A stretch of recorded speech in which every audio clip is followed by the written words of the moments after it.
What's going on, basketball fans? Welcome to another episode of NBA Central, your number one spot for everything NBA related. I'm one of the hosts here, CEO Haize. That's where you can follow me, but the name's just Haize. On today's episode, we're going to talk about how moving to the bench really did save Russell Westbrook's career. We're also going to talk about Kemba Walker apparently signing to the Dallas Mavericks and how I think Mavericks fans are going to be quite disappointed in this signing. Let's get into all that and more right after this.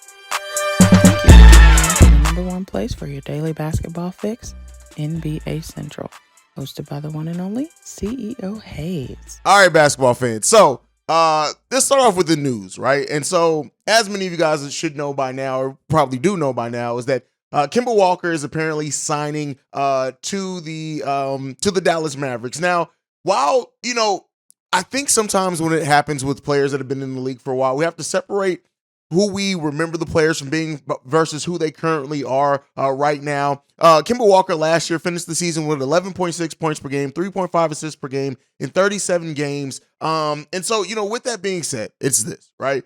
Kemba Walker, while I don't think is necessarily going to hurt the Dallas Mavericks at all, I think Kemba Walker is going to very much come into that team. And, and maybe I'm wrong. I've been wrong before at all when I have this. I kind of I share my thoughts. I don't think that I hold all the answers when it comes to anything NBA related or whatever. But I just look at this move and figure, like, what does this move really do? What does this move do for the player? What does this move do for the team? Because when I look at what Kemba Walker brings to the team and off the bench, I don't think he does anything better than some of the players that this team already has on it. Again, that's just my opinion. I could be completely wrong in that. We can see him coming to the Dallas Mavericks, building some of the flashes he has shown even in this later part of his career, and really maybe come back in his 12th season, have a bounce back year, much like, and that's why I kind of threw this in on the episode with Russell Westbrook, is that what is it going to be? We know that Luka Doncic is one of the best all-around players in the NBA when you look at the efficiency, look at what he's averaging, all that. But it does, while, okay, theoretically, you could say that maybe they do need a little bit more scoring depth on that team off the backcourt. When you have Spencer Dinwiddie, when you have Tim Hardaway Jr., I still look at them and say combined, they still bring more than what Kemba Walker really brings, and probably more efficiently at this point. Now, I know the Dallas Mavericks did fall to 9-10, and maybe this is a move in which the team just realized they have to do something to try to save their season. And it could very well be that you could look at it, Kemba Walker could come off this team, could come to this team, come off the bench and really be that ball handler and scorer that can do wonders for this team. Like I said, I don't necessarily see it for Kemba Walker with the Dallas Mavericks. I know that that there's been this new perception around that Luka Doncic, and let me not say it's new, but there's this perception that Luka Doncic is just this player that maybe a lot of other players don't necessarily want to play with. And you look at Kemba Walker, he now joins the bench. It's going to be him, Tim Hardaway Jr., Josh Green, Maxi Kleber, and Christian Wood being all the respective first reserves off the bench for their respective positions. And so, there's definitely a theoretically a fit for that. Maybe it's just me and I don't see it. Not that I necessarily hate the move completely. I just think that Kemba Walker is going to be one of those players that maybe you get a really big game from him once every 10 games or something like that. Like I said, I could very much be wrong, but you guys can let me know down below how you feel about that. Now let's get into the main topic for today, the thing that I really kind of want to talk about, and that's Russell Westbrook and how moving to the bench really did save this season for him, but could very well have saved his career, right? And there's a stark difference from Russell Westbrook coming off the bench versus being a starter for this Lakers team. Let's look at his stats, for example. While he's still averaging about the same amount of minutes at 28 minutes per game, off the bench in 3 games, as a starter for 3 games, Westbrook averaged 10 points per game, 2 steals per game, 4 assists, 6.7 rebounds, only 28% shooting from the field, and 8.3 3-point shooting percentage from 3-point range. As a player coming off the bench as a reserve, same 28 minutes per game, he's averaging 15.7 points per game, 4.9 rebounds per game, 8.1